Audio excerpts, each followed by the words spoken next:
하나님의 말씀은 요한복음 5장 9절 B, 이날은 안식일부터 18절 말씀까지 우리 교독을 하도록 하시겠습니다. 요한복음 5장 9절 B부터 18절 말씀까지입니다. 교독을 하십시다. 이날은 안식일이니 유대인들이 병 나은 사람에게 이르되 안식일인데 내가 자리를 들고 가는 것이 옳지 아니하니라.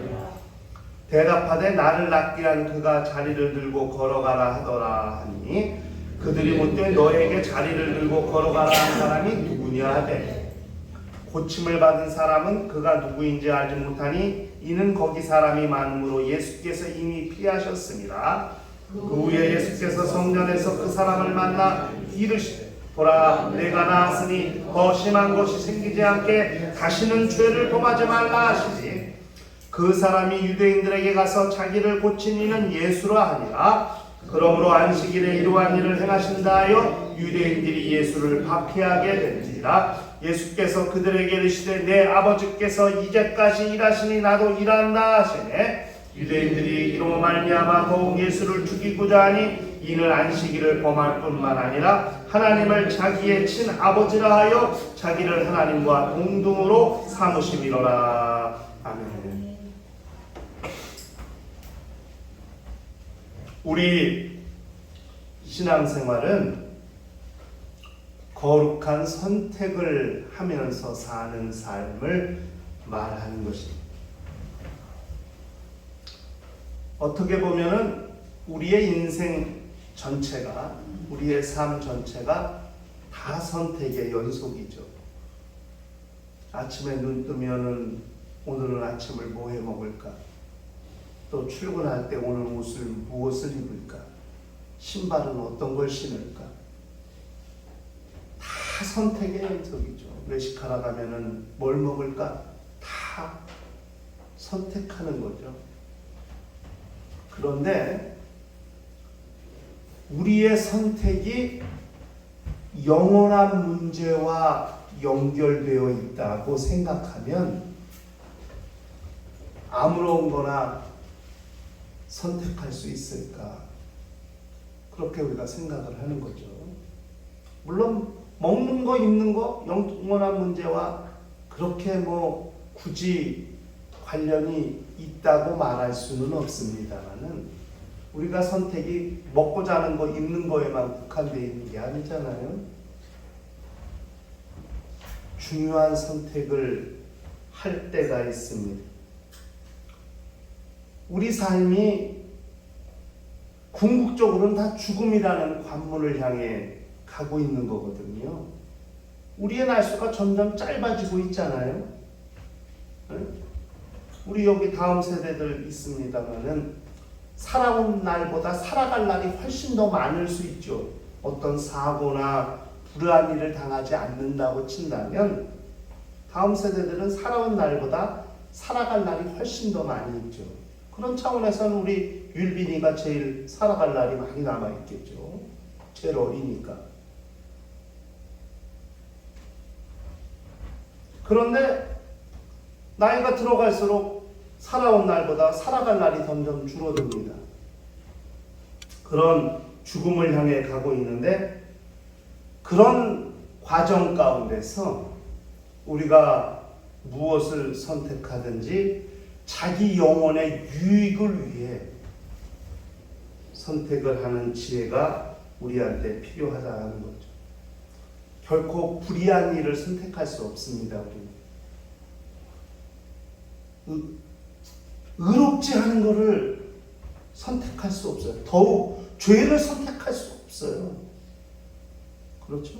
아니 성경에 이건 죄라고 하나님께서 이미 정의하셨는데 그 죄를 우리가 어떻게 지을 수 있고 어떻게 선택할 수 있습니까? 세상에 얼마나 많은 유혹이 있습니까? 그 유혹에 못 이겨서 그 유혹과 타협하는 선택을 우리는 할 수 없어요. 그렇죠? 그런 일들이 얼마나 많이 있습니까? 타락한 오락하고 쾌락에 흥청망청. 예수 믿는 사람들은 거룩한 선택을 할 줄 알아야 됩니다. 그것이 자기 영혼을 위한 일이라고, 또 영원한 문제와 연결되어 있다는 것을 우리가 기억해야 됩니다.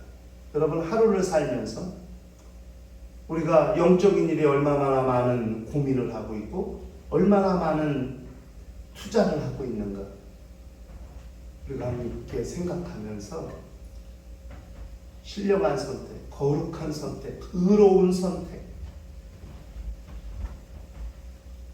세상에 유명한 광고 카피 중에 10년, 한 번의 선택이 10년을 좌우합니다. 이런 가전제품 회사의 광고 카피가 있습니다. 한 번 선택하면은 그 선택한 결과는 다 자기가 책임져야 되고 감당해야 되는 거거든요. 그런 것들을 우리가 함께 생각해 볼 필요가 있습니다.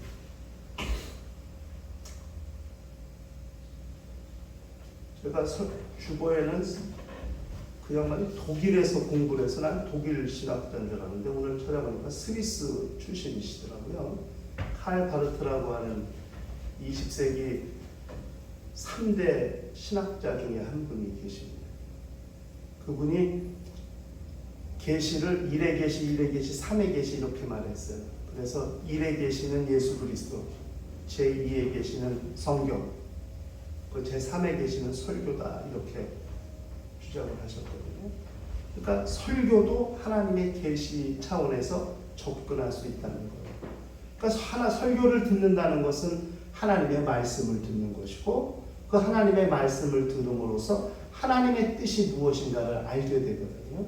그러니까 하나님의 말씀을 듣고 우리가 살 때에 하나님의 뜻이 무엇인가를 알게 되었기 때문에, 그러므로 우리 옳은 판단, 옳은 결정, 의로운 선택을 할 수 있어야 한다는 사실을 우리가 기억해야 됩니다. 의와 불의 사이에서 갈등할 필요가 없어요. 하나님과 세상 가운데서 방황할 필요가 없어요.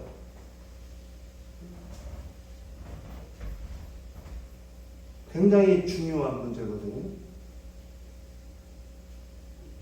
성의를 성수해야 되는데 성의를 성수하는 것과 성수하지 않는 것 사이에서 갈등하거나 방황할 필요가 없어요.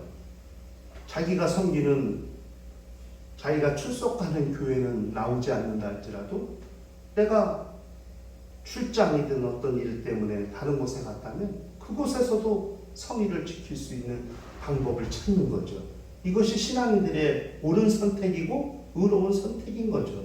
이런 선택을 우리가 할 줄 알아야 된다는 거죠. 포기하지 마세요. 방법을 다 찾아보세요. 정 안 될 땐 자기 혼자 기도할 수도 있고 찬송하면서 예배 드릴 수도 있겠습니다만은, 그러나 그런 방법들을 열심히 찾고 구하는 지혜가 우리한테 필요하다는 사실을 우리가 기억할 필요가 있습니다. 의로운 것을 선택할 수 있는 능력. 벌써 양심의 꺼리거든요. 의롭지 않은 것을 선택할 땐 뭔가 양심으로 꺼려요. 그런 건 잘 느끼잖아요, 우리가. 벌써 몸이 약간 으실으실 좀, 감기 들었나? 벌써 느끼잖아요.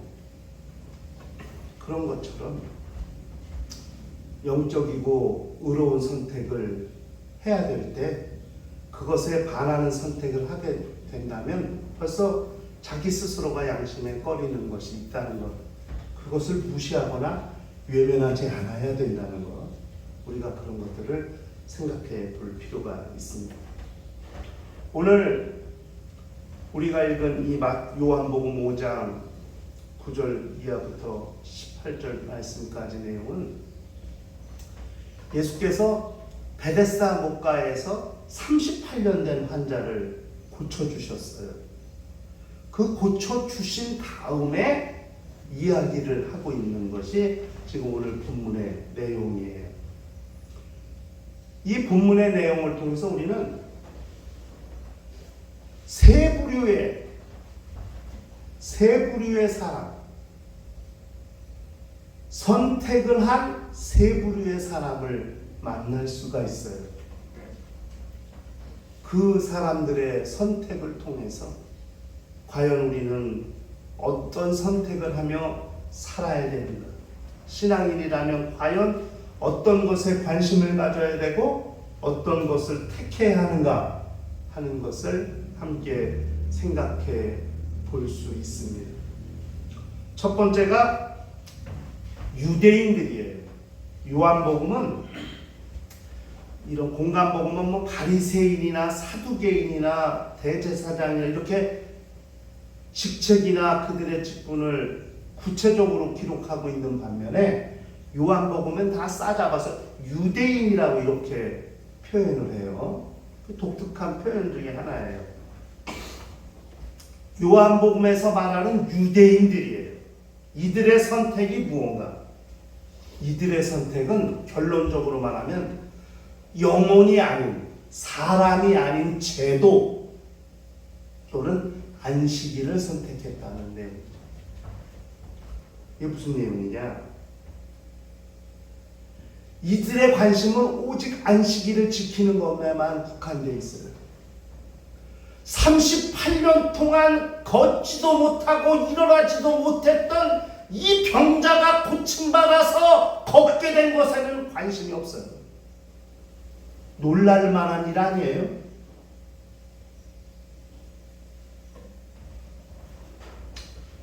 어떤 설교를 준비하다가 어떤 예화를 하나 읽었어요.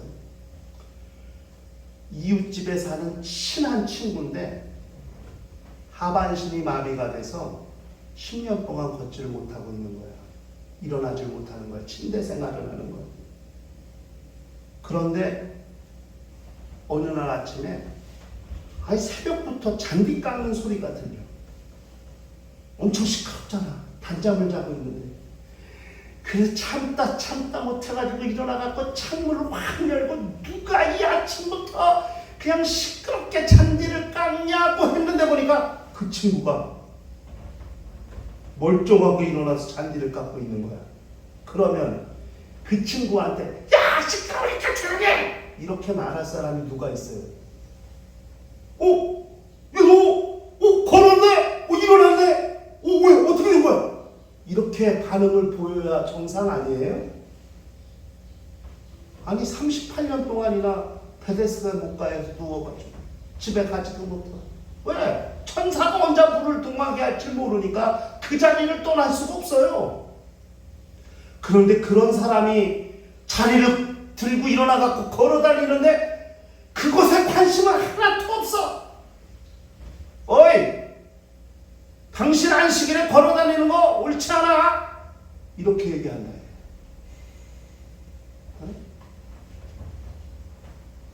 영혼에 대한 긍휼함, 영혼을 향한 사랑 하나도 없어. 오직 뭐에? 제도, 형식, 안식일을 지켜야 된다고 하는 것에만 초점이 맞춰 있는 거예요.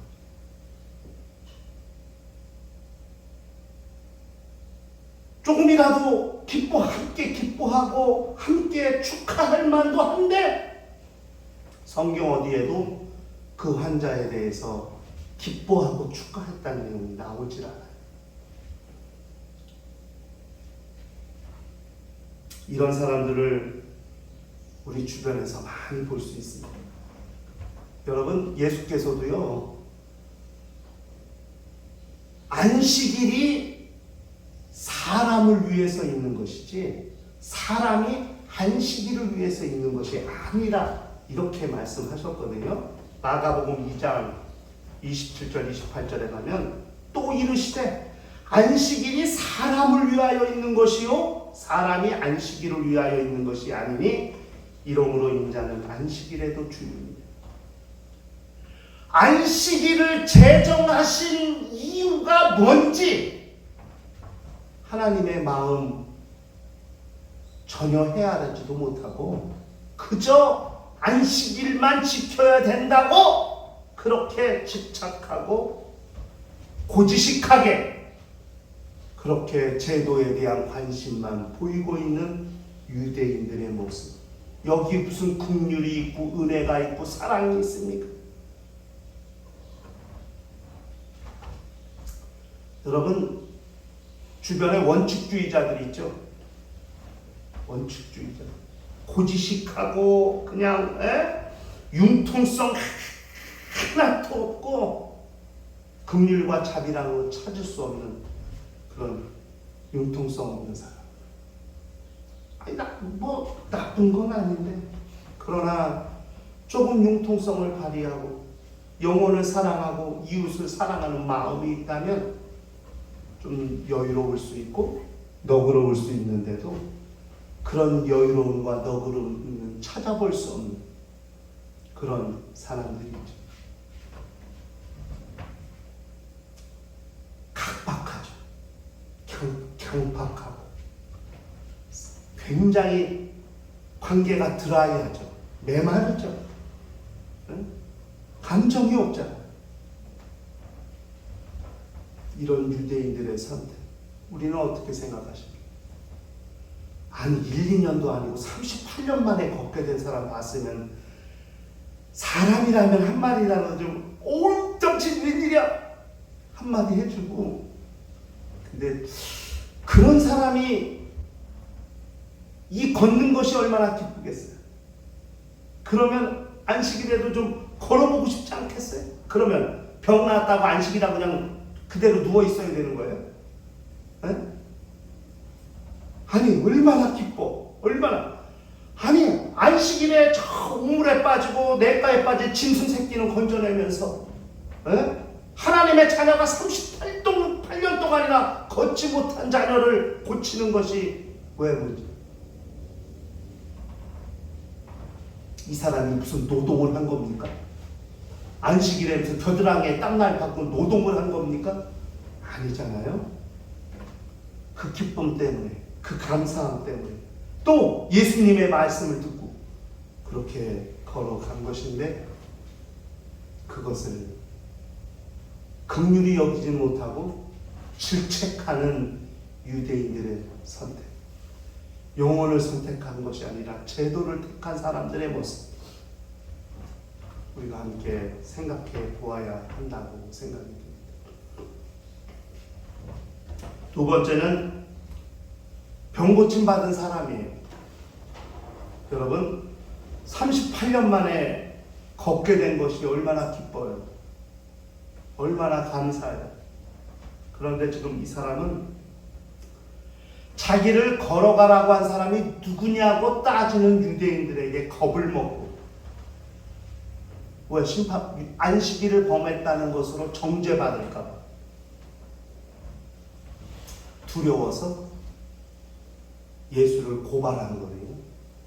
처음에는 나보고 걸어가라는 사람이 나 누군지 모르는데, 그런데 나중에 예수를 만나고서는 즉시 가가지고 유대인들에게 나를 걸어가라는 사람이 예수라고, 나를 걷게 한 사람이 예수라고, 그렇게 예수를 고발하거든요.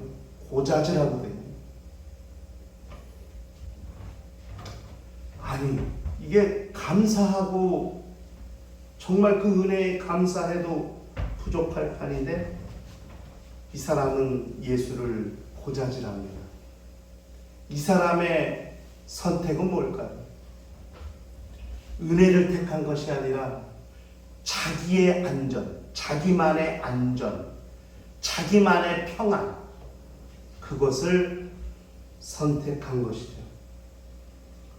왜? 두려움과 공포를 극복해야 되니까.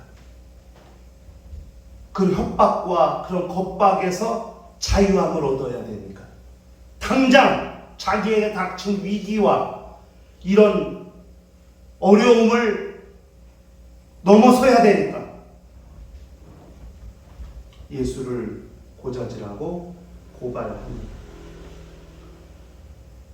잠시 자기에게 닥친 위기를 모면하기 위해서 핑계를 대고 친구나 형제나 동료를 팔고, 그러는 사람들 우리 주변에 많이 보죠. 자기 책임은 없어. 다 자기는 잘했어. 근데 누구 때문이고 누구 때문이고 누구 때문이야.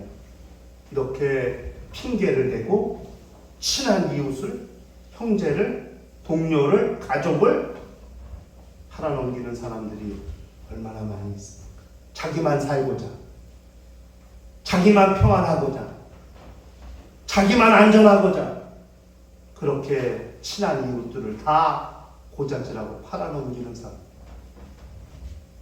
이런 선택을 하는 게 옳겠습니까? 정당하겠습니까? 38년 만에 걷게 된 기쁨 뒤에 잠시 닥쳐온 위기를 극복하고 모면하기 위해서 자기를 살게 해주시고 걷게 해주시고 고쳐주신 예수를 팔아넘기는 거예요. 결국 이 사람의 그 고자질 한마디 때문에 요한복음에서는 예수가 유대인들에게 박해를 받게 됐다고 그렇게 이야기합니다. 왜? 안식일을 성수하지 않는 사람이라고 그렇게 낙인이 찍혀서 예수가 유대인들에게 엄청난 박해를 받게 되었다고 그렇게 기록하고 있습니다. 참 아쉽죠. 그러나 성경은 요한복음 15장 13절에 사람이 친구를 위하여 자기 목숨을 버리면 이보다 더 큰 사랑이 없다고 말씀하셨는데, 아니 자기에게 자기가 받은 은혜를 이렇게 배은망덕하듯이 돌려줄 수 있을까? 그냥 나를 걷게 하니 예수를 만나서 예수에게 말씀을 들었어도 뭐 유대인들에게서 나를 걷게 한 사람이 예수라고 자청에 가서 이야기할 필요는 없잖아요. 그냥 감사합니다. 주님 감사합니다. 알겠습니다. 다시는 죄를 범하지 않겠습니다. 그리고 그냥 자기 집으로 돌아가든지 안식일을 지키는 어떤 예식을 행하든지 무슨 절차를 밟으면 될 텐데 굳이 뭐하러 가서 자기를 걷게 한 사람이 예수라고 유대인들에게 말할 필요가 뭐가 있어요? 왜 그런 선택을 하느냐? 자칫 자기에게 닥칠 어려움을 모면하기 위한 그런 방법, 참 어리석은 방법을 택한 것이 아닌가 이런 생각이 듭니다. 우리가 세상에서 살 때 좀 내게 조금 어려움이 닥치고 위기가 닥쳐도 그런 비밀을, 그런 어떤 이야기하지 않아도 되는 것을 굳이 말할 필요가 없는 그런 환경이나 그런 사건이나 그런 경우를 만나게 될 수 있어요. 그때 우리는 어떤 선택을 할 것인가? 우리의 입장을 잘 정리하고 판단하는 지혜가 필요하다는 것을 우리가 기억할 필요가 있습니다. 세 번째는 예수님의 선택이에요. 예수님의 선택은 결론 영혼이죠. 예수님은 영혼을 선택하신 거예요. 일부러 수많은 사람들 사이에서 38년 만에 걷게 된 그 사람에게 예수께서 수많은 사람들을 비집고 찾아오셔서 그 사람에게 말씀하신 거예요. 왜? 38년 만에 걷게 되었지만은 아직 이 사람에게는 해결해야 될 문제, 전해주어야 할 이야기가 있기 때문에. 그게 뭐냐? 죄라는 거. 네가 지금은 고침받았지만은 더 심한 일이 생기지 않도록 다시는 죄를 범하지 말라. 이 말을 저 사람에게 꼭 해주어야 하기 때문에 예수는 수많은 사람들 사이에서 그 사람을 발견하시고 그 사람에게 직접 찾아오셔서 그 말씀을 해 주셨습니다. 예수께서 그 사람에게 가시는 것 자체가 예수에게 어떤 위험이 닥칠지, 어떤 위기가 닥칠지 모르시는 것이 아니실 텐데, 예수는 그런 위험도 감수하시고 그런 자기에게 닥칠 박해와 환난을 아시면서도 영혼을 향한 사랑, 한 영혼이라도 살리고자 하시는 긍휼하심, 자비하심,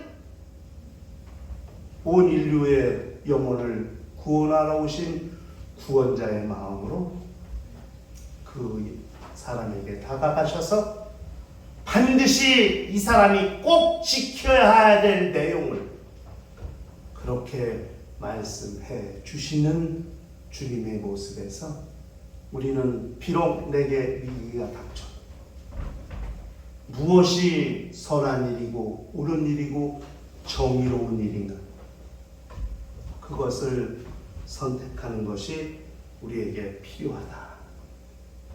적어도 신앙인들이라면 이런 정의로움과 의로움과 이런 거룩함을 가지고 있어야 이 세상을 살 때 진짜 신앙인다운 모습을 드러낼 수 있게 되는 거죠. 예수님은 자기에게 닥칠 위험을 아셔도 영혼을 사랑하시고 영혼을 긍휼히 여기시는 선택을 하신 겁니다. 예수는 그 여인을 고쳐주셨어요, 그 사람을. 그러나 예수는 그 자리를 피하셨다고 했거든요. 그런데 나중에 그 사람들 사이에서 다시 그 사람에게 찾아오셔서 다시는 죄를 범하지 마라. 더 심한 것이 생기지 않도록 다시는 죄를 범하지 마라. 이것이 주님이 선택하신 선택이라는 사실을 우리가 기억할 필요가 있습니다.